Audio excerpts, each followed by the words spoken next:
We now come to Prime Minister's question. Littler Richards. Mr. Speaker, may I begin by saying that I understand and share the anger up and down the country at seeing Number 10 staff seeming to make light of lockdown measures. And I can understand how infuriating it must be to think that the people who have been setting the rules have not been following the rules, Mr. Speaker, because I was also furious to see that clip. And, Mr. Speaker, I apologise unreservedly for the offence that it has caused up and down the country, and I apologise for the impression that it gives. But I repeat, Mr. Speaker, that I have been repeatedly assured since these allegations emerged that there was no party and that no COVID rules were broken, and that is what I have been repeatedly assured.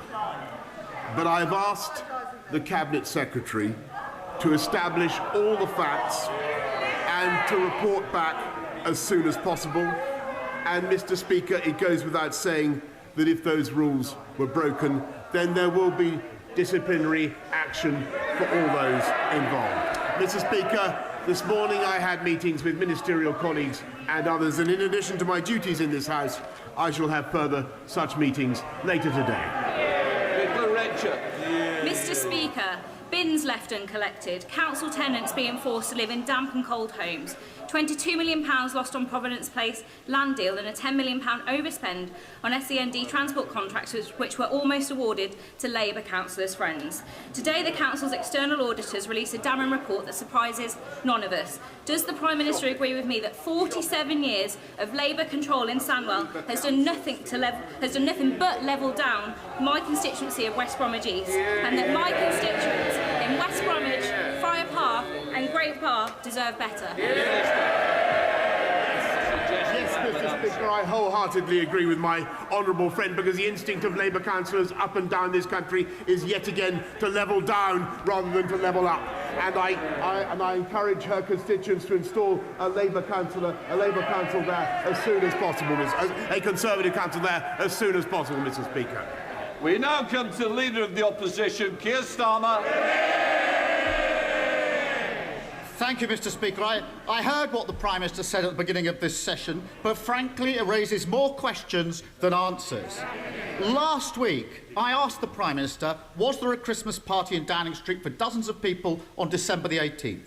The Prime Minister, the government, spent the week telling the British public there was no party. All guidance was followed completely. Millions of people now think the Prime Minister was taking them for fools and that they were lied to.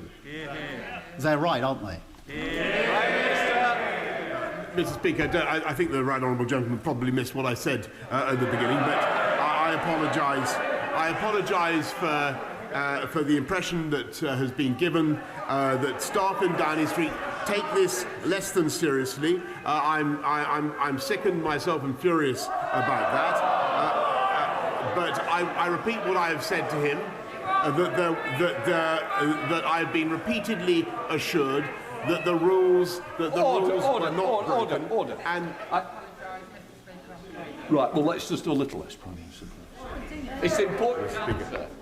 Ask the Cabinet Secretary to investigate exactly what happened, and I repeat that there will be consequences for those involved if those rules were broken, Mr. Speaker.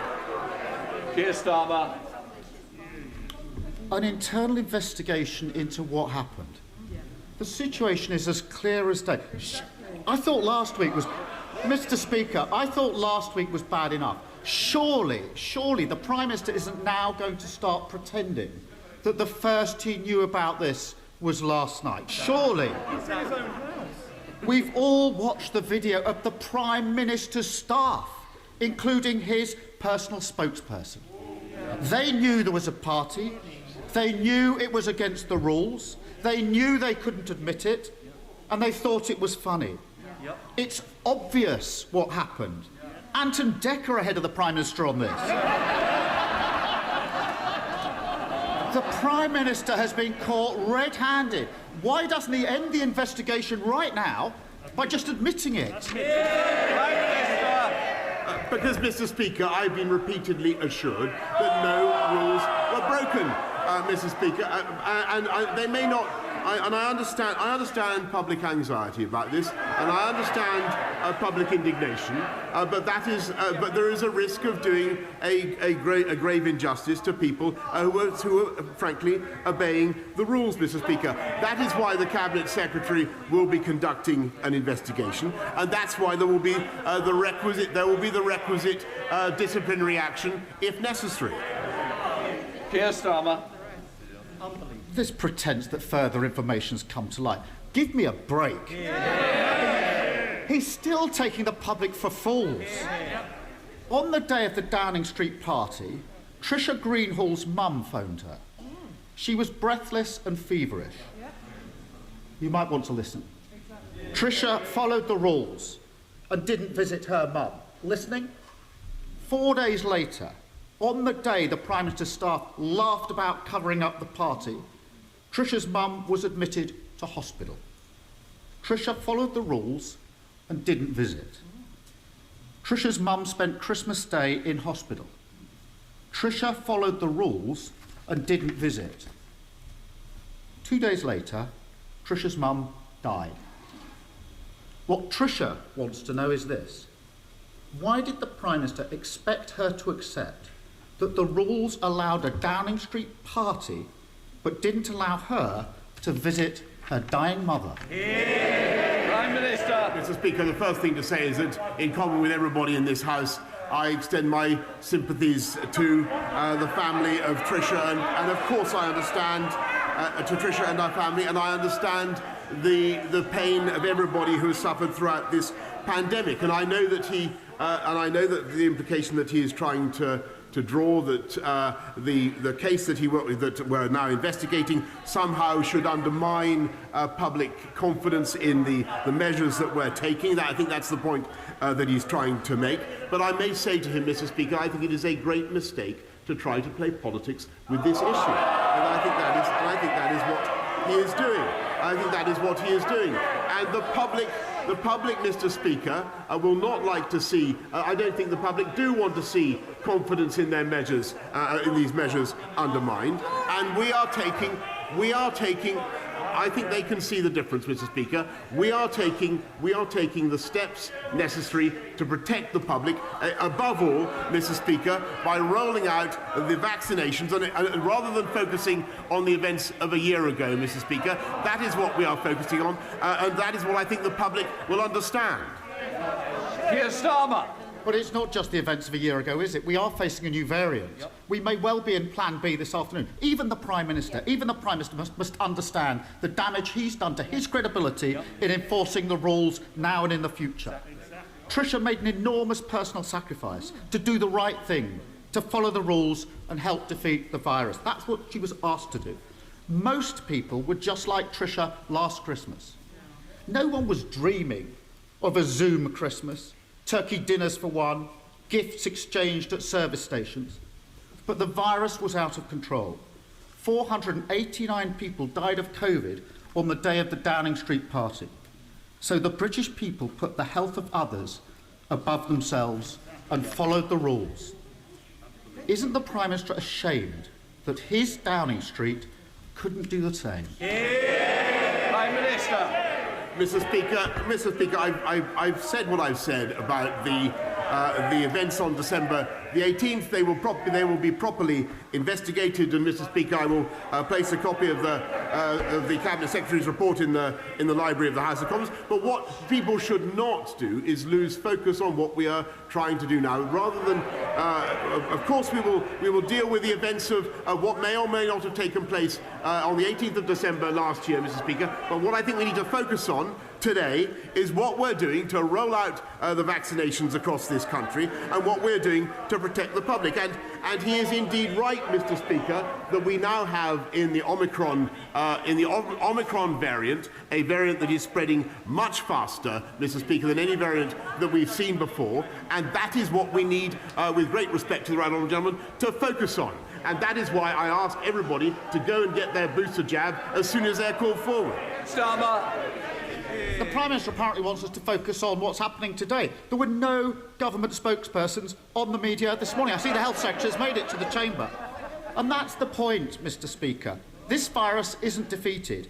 We're going to face other tests where the British people may be asked by their leaders to make further sacrifices for the greater good. Her Majesty the Queen sat alone when she marked the passing of the man she'd been married to for 73 years. Leadership, sacrifice, that's what gives leaders the moral authority to lead. Does the Prime Minister think he has the moral authority to lead and to ask the British people to stick to the rules? Not only that, Mr. Speaker, but the Labour Party and the Labour leader in particular have played politics, Mr. Speaker, throughout this pandemic. I've got to hear what the Prime Minister is saying, because if I don't know when something is said, and I must hear the Prime Minister. Prime Minister. Yes, Mr. Speaker, and if I may say so, throughout this pandemic, the Leader of the Opposition in particular has done nothing but play politics to try to muddy the waters, to confuse the public and to cause needless confusion about the guidance. The public, Mr. Speaker, have not been so confused and they have not been fooled.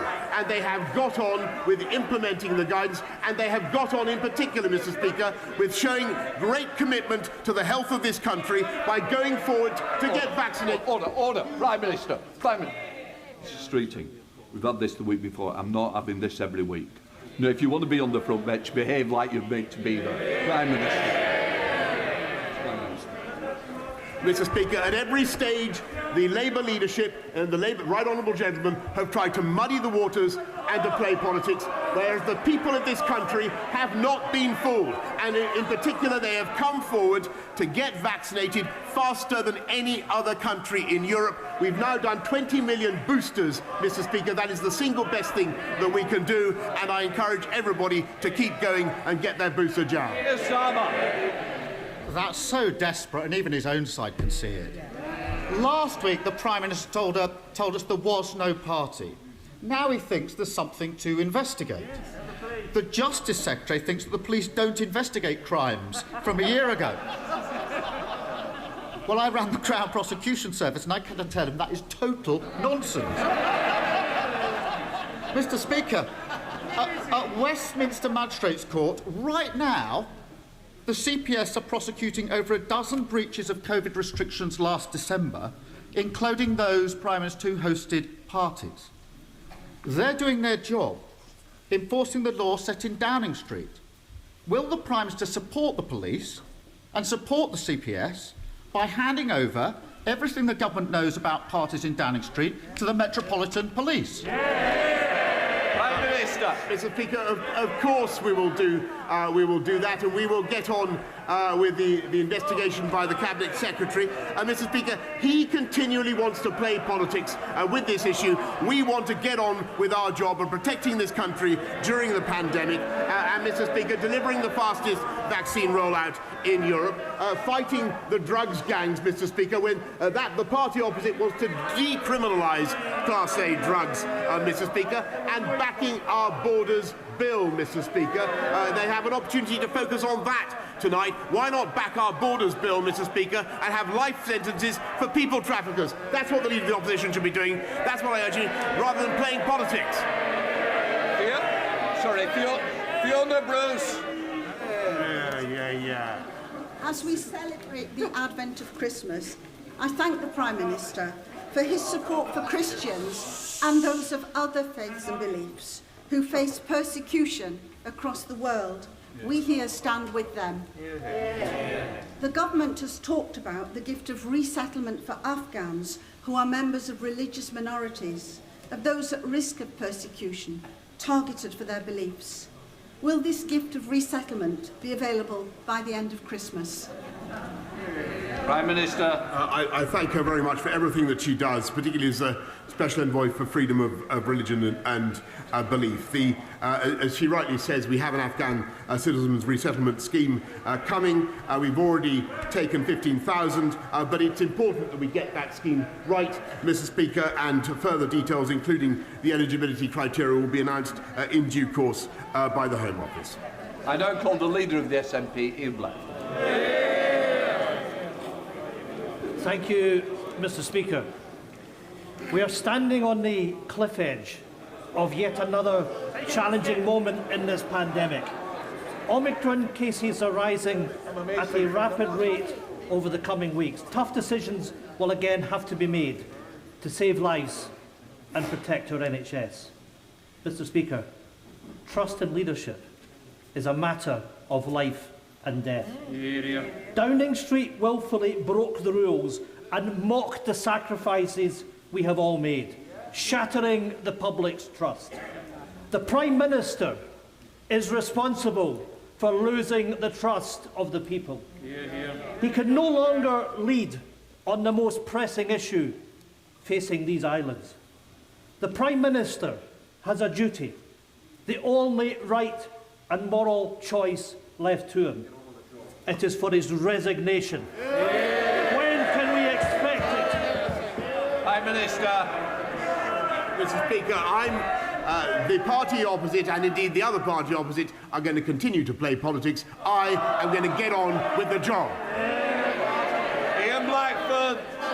No dignity from a Prime Minister that quite simply just doesn't get it.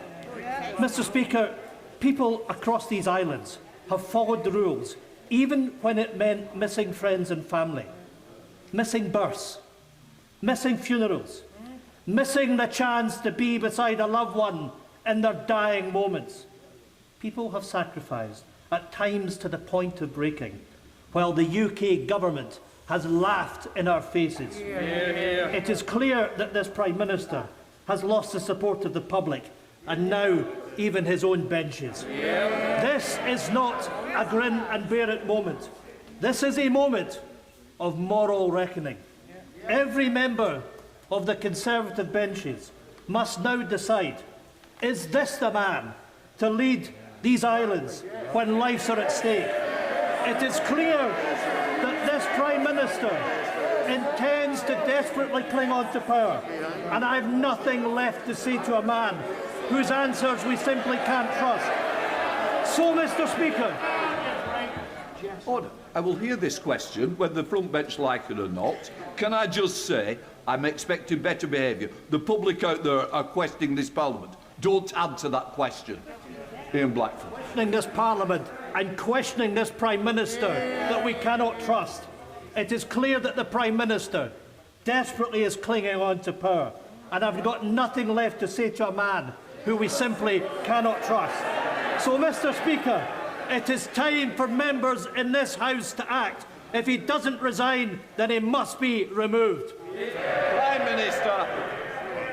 Mr. Speaker, I thank the right honourable gentleman for his vote of support and thanks, vote of confidence. But I can tell him that I am going to get on with the job, and I believe that that is what is the right thing to do. And I think it is very, very sad that when the public need to hear clarity from their officials and from politicians, the parties opposite are trying to muddy the waters about events or non-events of a year ago, Mr. Speaker, and that is what they are doing today.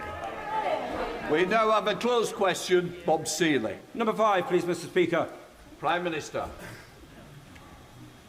I thank my honourable friend, who is an excellent champion for the Isle of Wight, and I know there is ongoing discussion between Isle of Wight and the Department for Levelling Up about the unique circumstances of the island, including the discussions about the possibility of a county deal. Bob Seeley. I thank the Prime Minister for his response. Will the government accept the findings of the independent study that it itself commissioned this summer into a long-term, fair funding settlement for the island, the final calculations of which are due imminently? And in doing so, will he help me to right a wrong which has been ongoing now for the island, for my constituents, for some 6 decades. Thank you. Prime Minister. I thank my honourable friend very much. You will understand it's not easy to break down the costs that apply to the service delivery on the island, but I know the Department is carefully considering the details of the study he mentions, and I'm sure the relevant minister will keep him updated. Sir Geoffrey Donalds. Thank you, Mr. Speaker. In view of the harm caused to political stability in Northern Ireland and to our economy by the Northern Ireland Protocol, noting the lack of progress in removing the Irish Sea border, and recognising that Unionist consent for the protocol is not forthcoming, what urgent steps does the Prime Minister and his government intend to take to honour his commitment to restore Northern Ireland's place fully within the UK internal market and to safeguard the political institutions in Northern Ireland? Prime Minister. I thank the right honourable gentleman, and he and I have discussed this extensively, and he knows that we share a view that the protocol is not working in the way that it needs to in order to guarantee the Belfast Good Friday Agreement. I don't believe things need to be that way. I think it could be worked differently, and we want our EU friends and partners to understand that, and we will continue to work with them to get them to see things in the way that people on both sides of the Irish Sea see them. But in the meantime, Mr. Speaker, we do not remove the possibility of invoking Article 16 to protect trade between Great Britain and Northern Ireland. Bob Blackman. Thank you, Mr. Speaker. This week, thousands of my Hindu constituents and millions worldwide start the birth centenary celebrations of the birth of His Holiness Pramukhswami Maharaj. His life was given over to people of all castes, races and religions. He was, of course, the inspiration behind the world-renowned Neasden Temple and hundreds of other temples. Will my right honourable friend join me in joining that celebration and giving good wishes to all Hindus across the world? Prime Minister. I thank my honourable friend for raising this, and I was delighted and I thank the Hindu community for their amazing contribution to this country. I was delighted to visit Neasden Temple last month and to hear about all they've done during the pandemic, and I wish everybody in that community and all those celebrating all the very best. Kirsten Oswald. Thank you, Mr. Speaker. The chaos of this government is a distraction from the serious decisions it should be taking. We all know that the Chinese government denies basic human rights to China's minority religious communities. The repression of the predominantly Muslim Uyghur population in Xinjiang has been condemned as an act of genocide. In the face of these abuses, President Biden has decided US diplomats will boycott the Beijing Olympics. New Zealand and Australia have followed suit. It's International Human Rights Day on Friday, so will the Prime Minister raise his eyes from his chaos and commit the UK to joining the diplomatic boycott? Yep. Or does his desperation for trade deals trump human rights? No, Mr. Speaker, because we make all those points regularly to the Chinese, and I did to President Xi when I talked to him recently. As I've said before, we do not support sporting boycotts, but there are no plans for ministers, certainly no plans for ministers to attend the Winter Olympics. Dr. Caroline Johnson. Thank you, Mr. Speaker. Mr. Speaker, many of my constituents in Sleaford and North Wycombe are struggling to access an NHS dentist, leading to pain and suffering, in particular for children, military families and veterans. My right honourable friend has invested a record amount of money in the NHS. Does he agree with me that some of this money must be used to level up dental care provision? Does he share my surprise that there is no dental school in the East Midlands, and will he back my campaign for a dental school in Lincolnshire? Prime Minister. Mr. Speaker, I know that Health Education England are working extensively in Lincolnshire to improve the recruitment and retention of dentists. I understand that they agree with her about the uneven distribution of dental schools throughout the country, and I'm sure as they consider their next steps, they will have heard her appeal. Very Kelly Ford. Thank you, Mr. Speaker. Storm Arwen left thousands of people in Bear Park, Ludworth, Sherburn and Waterhouses without heating or electricity. Yet it took 5 days for a ministerial statement to be made and a week to send in the army. My constituents weren't just left without power, They were left without a government that cares. Can the Prime Minister look me in the eye and honestly say that he did everything he could, as soon as he could, to help the people of Durham? Prime Minister. Yes, I can, Mr. Speaker, and I can tell her that I was in contact with representatives of the local authorities, of the Army, of Northern Power Grid, and others to see what more we could do to assist them in restoring power. And I sympathise very much with the families who lost power for an unconscionably long period, Mr. Speaker, and the House will have heard the explanation of the various electricity companies about why that was so. We must learn the lessons from storms Arwen and Barra and make sure nothing like that happens again. David Warburton. Mr. Speaker, I know we'll all agree that our vaccination programme has been a tremendous success.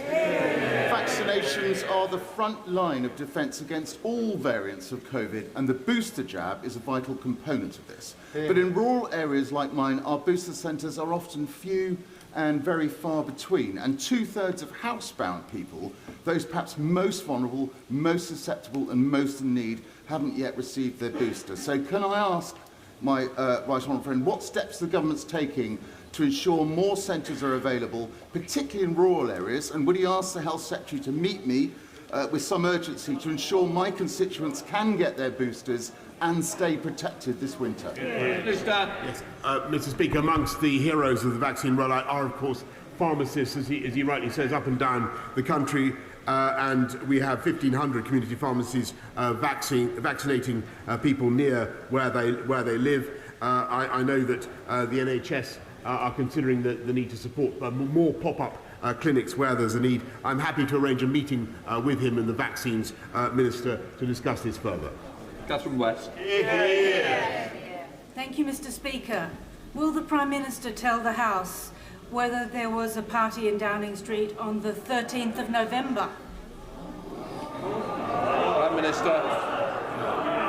Mr. Speaker, no, but I'm sure that whatever happened, the guidance was followed and the rules were followed at all times.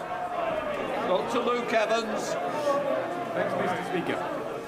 Thank you, Mr. Speaker. We know the booster vaccines are essential in our fight against COVID.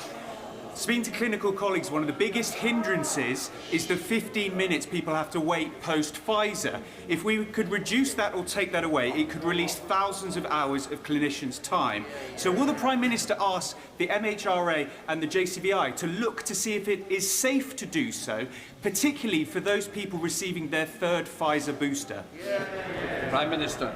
My honourable friend makes a very good point, and I can tell him that we are in the process of reviewing the 50-minute waiting requirement for both booster doses, and we continue to be guided by the JCVI and the MHRA.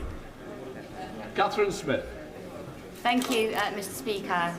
My constituents are having to resort to DIY dentistry, including performing DIY dentistry on their own children. Money, not anything has been allocated to NHS dentistry. So can the Prime Minister explain why my constituents cannot access an NHS dentist? Prime Minister. I thank her, but we're putting record funding into the NHS, including into NHS dentistry. And if she'd like to write to me with the cases that she mentions, I'd be happy to take it up with the Secretary of State for Health. Stuart. Thank you, Mr. Speaker. On many occasions, the Prime Minister has spoken, I know, to primary-aged children about careers and the opportunities that are ahead of them. Does my right honourable friend agree with me that every child should have the chance to meet adults from different professions, different backgrounds, to be inspired for the future, and that this could play a major part in delivering the levelling up agenda? Prime Minister. Yes, Mr. Speaker, and I thank my honourable friend, and it's absolutely true that throughout our career strategy, we've invested so far £2 million to support career-related learning in primary schools, and as anybody in this House will know, you get the most extraordinary questions from primary schools children, and they are often very, very ambitious for their futures. Jane Dromey. Mr. Speaker, Jane wrote from Erdington. Her father, Vince, died of COVID. 5 days later, her sister died of COVID. She is devastated and appalled at recent revelations as to what has gone on in Downing Street. She asks this question of the Prime Minister: does trust in British politics matter? Yes, it does, Mr. Speaker, and that's why it's so absolutely vital that, of course, we should get to the bottom of whatever may or may not have taken place on the 18th of December last year, but we need to focus on what's happening this year, Mr. Speaker, and I urge her and everybody else to get their boots a jab and to look after themselves. Mr. Speaker, at the moment, indecent exposure or flashing is illegal offline, but not online.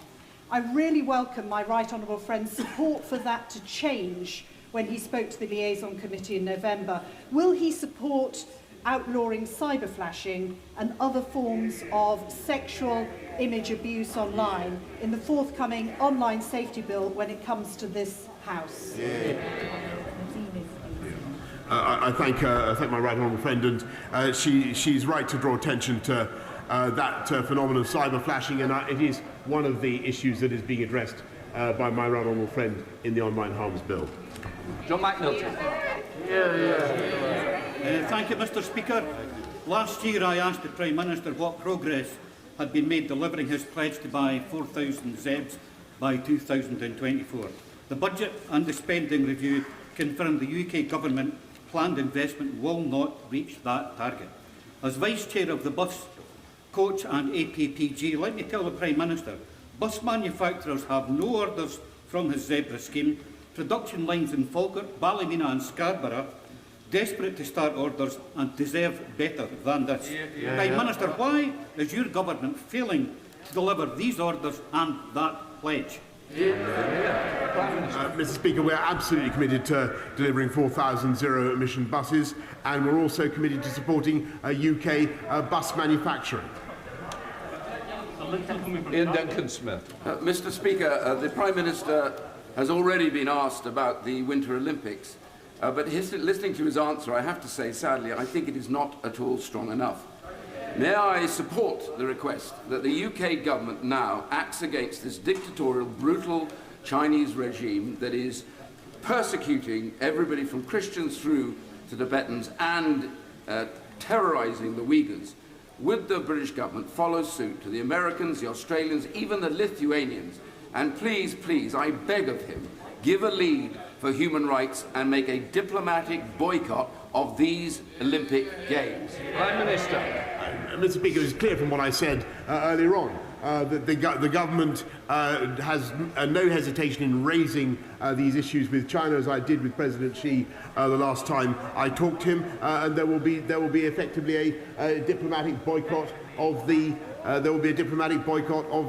of the Winter Olympics in Beijing. No ministers are expected to attend. What I think the House and no officials, Mr. Speaker, but what I can tell the House is that I do not think that sporting boycotts are sensible, and that remains the policy of the government. Douglas Chapman. The Prime Minister will be aware of the recent National Audit Office report on bounce-back loans and eye-watering levels of fraud and criminality uncovered. In the interest of the taxpayer, will the Prime Minister initiate a Great British Bounce-Back Fraud Squad to recover this public money and prosecute where appropriate, even if the crime was committed more than a year ago? Prime Minister. Mr. Speaker, of course we will take action against anybody who's defrauded any of the COVID loans, bounce-back loans or otherwise. William Ragg. Mr. Speaker, there are media reports of a Cabinet meeting and press conference this afternoon to initiate COVID Winter Plan B without reference to this House. COVID passes will not increase uptake of the vaccine, but will create a segregated society. Is my right honourable friend, the Prime Minister, aware that very few will be convinced by this diversionary tactic? Prime Minister. Mr. Speaker, no decisions will be taken without consulting the Cabinet. Alan Khan. Thank you very much, Mr. Speaker. This country is angry, and understandably so. Last Christmas, while we were in lockdown, millions of people were unable to be with their families. Thousands of people waved through their care home windows at loved ones, wishing them a Merry Christmas from the side of the road. People died without that last touch from their daughters, their sons, their wives. Working in intensive care, I wept behind my mask as 3 children, talking to their dying mother on an iPad, begged her to wake up. Countless children now growing up without parents, while parties were held at number 10. Mr. Speaker, this is disgraceful. This is an insult to everyone who followed the rules. It is an insult to everyone who wasn't allowed to say their final goodbye.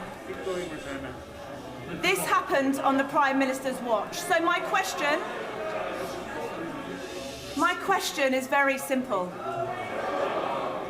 How does the Prime Minister sleep at night? Mr. Speaker, I want to say, first of all, I want to repeat what I've said earlier on about what happened last year, a year ago, but or what may not have happened. But I want to say this. I share and understand her grief and her feelings. I thank her for her service in the NHS. And, Mr. Speaker, I know how much this country has been through, and I know how difficult it has been through. And if you ask me how I sleep at night, well, the answer is, of course, I take full responsibility and personal responsibility for everything that this government has done. But I must say to you, Mr. Speaker, and I say to the House, the way forward for this House, for this country now, is to focus on the position we are in, and above all, to get our vaccinations as fast as we possibly can. We're in a much better position this year than we were last year, and that is thanks to the vaccination rollout, and I urge every member of this House to join that campaign and that great British vaccination effort.